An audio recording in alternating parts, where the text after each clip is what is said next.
Hello, and welcome to my little corner of the internet. I'm Alex Romano, and today we're embarking on a whirlwind tour of Italy's most historically obsessed cities. This isn't your typical hush-tone documentary. If you think the Roman Forum is just old rocks with a great PR team, you're in the right place. We'll treat these ancient cities less like sacred museums and more like the world's oldest, most beautiful, and slightly dysfunctional theme parks. I'll be your slightly bewildered, overly caffeinated guide on this journey through time. Grab your imaginary passport and a sense of humor. We're about to wade through 2,000 years of glorious Italian chaos, and maybe a snack. All this talk of history is making me hungry. Let's go! First stop, Rome, the eternal city, history's ultimate hoarder. You can't swing a selfie stick here without hitting a 2,000-year-old aqueduct. Every street corner has more historical significance than my entire hometown. The Colosseum, the world's first and most violent sports stadium. The Pantheon, a dome with a designer leak. The Roman Forum, once the center of the universe, now a maze of ruins and confused tourists. You'll be looking for gelato and stumble upon an ancient temple between a Zara and a pope on a rope stand. The past isn't just present here, it's your slightly inconvenient roommate. Try catching a bus, only to find another imperial villa under the stop. You just accept you're living in a museum and keep walking. There's more history underfoot every 5 minutes. Stand in St. Peter's Square and feel tiny, insignificant, and underdressed. Wander the Vatican museums and see more gold than a dragon's hoard. Rome constantly reminds you of its grandeur and your own lack of it. And you know what? It's fantastic. Now where's that gelato? End scene. Next up, Florence, the cradle of the Renaissance. This is where humanity woke up and decided to invent modern art, political science, and banking before lunch. Walk the streets and you're on the set of a historical drama. Every building a masterpiece, every statue iconic. The Duomo? Less a cathedral, more a dare. Brunelleschi's dome is pure architectural bravado. The Uffizi Gallery? Just a parade of world-changing art. Botticelli, Leonardo, Michelangelo. After the fifth masterpiece, you're numb. Oh, another painting that redefined Western art. Cool. Is the gift shop open? Michelangelo's David stands there, 17 feet of marble confidence, making you question your posture and life choices. Florence oozes effortless brilliance thanks to the Medici family's Renaissance bankroll. Even the bridges multitask. Ponte Vecchio is both a crossing and a shopping mall. You leave Florence convinced you should sculpt, paint, or at least write a sonnet, then settle for another glass of Chianti. Maybe that's the secret enough wine and you'll wake up a genius. A man can dream. End scene. Now for something different. Venice, the city built on water and possibly wishful thinking. No cars, no roads, just canals and bridges. You walk or you float and you always get lost. Every alleyway ends in a canal or someone's backyard. It's the most beautiful disorientation you'll ever experience. Gondolas? Yes, they're a cliché, but you have to do it. Striped shirts, jaunty hats, and all. The Grand Canal is lined with palazzos that whisper stories of old wealth and power. Venice was the Amazon of the 15th century, except their delivery drones were ships. The city feels like a beautiful dream you're afraid will vanish, its buildings slowly surrendering to the lagoon. It's a slow, elegant dance with its own demise, beautiful, a little sad, and utterly unique. So wander, float, eat cicchetti, and marvel at the audacity of building a city on a marsh. Visit soon before you need a snorkel for St. Mark's Square. End scene. 13. Welcome to Naples. Loud, chaotic, gritty, and gloriously alive. Yes, the pizza is a religious experience, but Naples is so much more. The city sits in the shadow of Mount Vesuvius, a volcano that's still very much awake. This live-for-the-moment energy defines Naples and its history.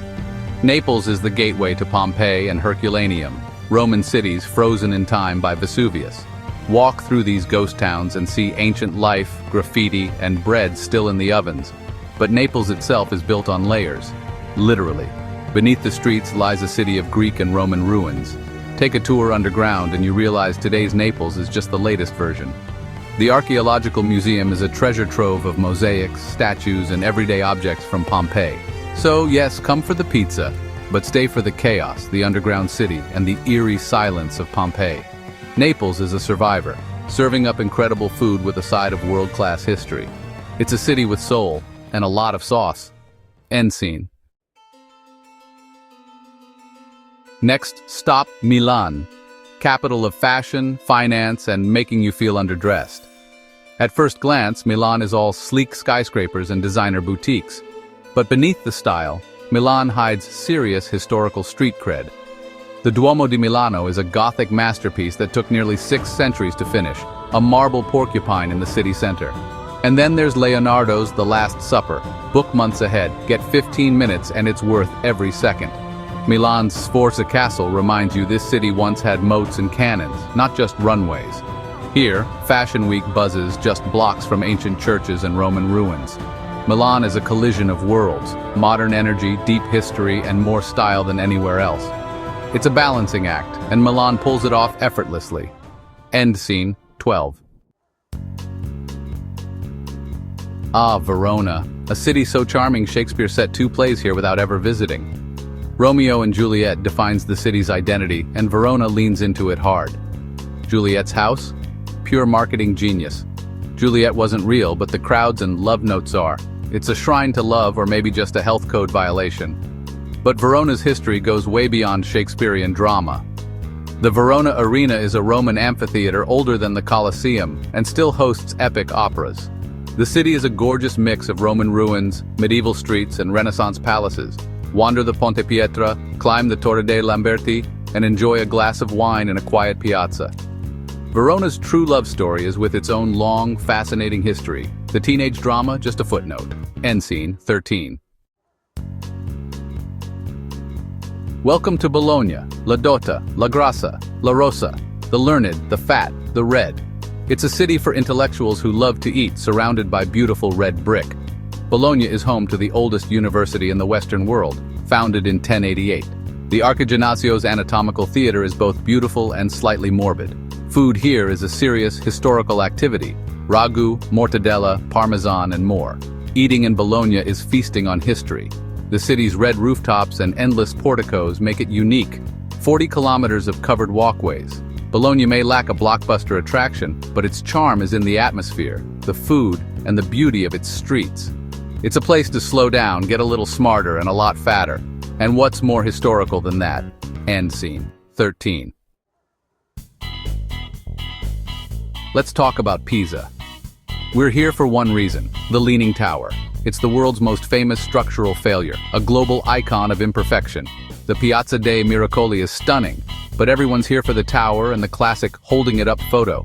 It's a beautiful, shared moment of global silliness.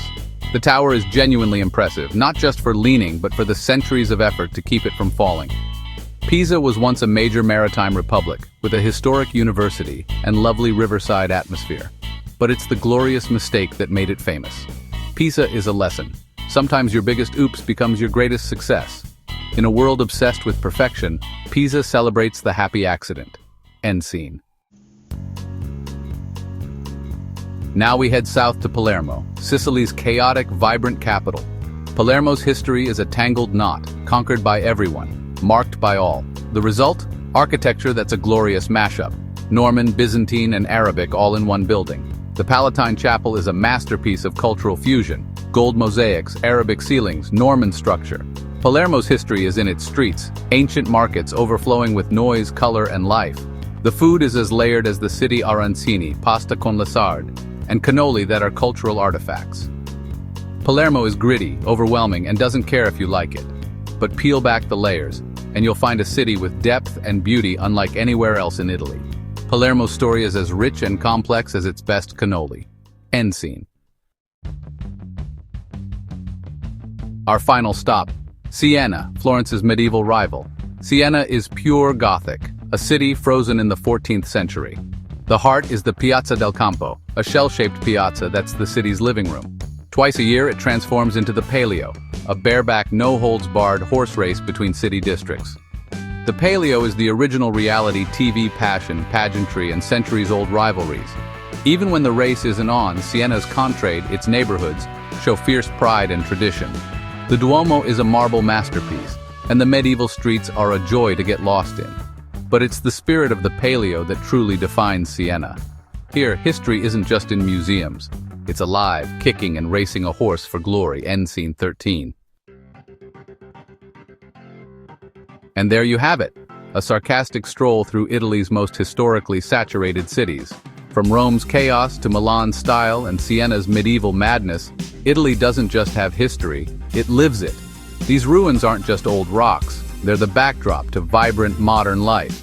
History is messy, funny, and best understood with humor and a good plate of pasta.